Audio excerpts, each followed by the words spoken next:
چین په افغانستان کې پانګه اچونې سره خپل پلانونه پیلوي. سلام، وخت مو بخیر. د افغان پلس چینل تازه ویډیو ته ښه راغلاست. د خبریال ویبپاڼې د خبر له مخې د طالبانو وایي ذبیح الله مجاهد وایي چې د چین حکومت په افغانستان کې پانګونې ته تیار دی. نوموړي دغه خبرې د یوې ایټالوي ورځپاڼې سره په مرکه کې کړي دي. چین د افغانستان له مهمو ګاونډیو څخه دی او له ډیره وخته کیږي چې د کابل د نویو حاکمانو سره یې ښې اړیکې پیل کړي. د طالبانو ویان نن په خپله یوه مرکه کې د چین په هکله ډېرې مثبتې څرګندونې وکړې او د چین سره یې مشارکت او ګډ کار د خپلو لومړیتوبونو څخه یاد کړ.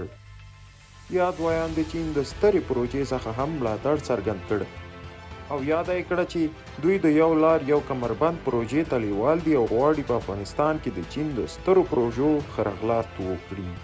دا ځکه چې دوی وایي د افغانستان لپاره ډیره زیاته مهمه پروژه ده.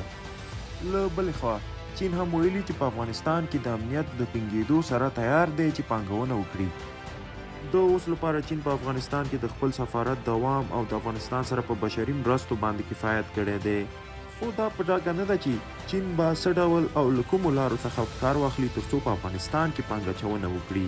په دې اړه مو خپل نظرونه راسره شریک کړئ. دا و د دې مهال ویډیو. تر نورو ویډیوګانو ښې جاري.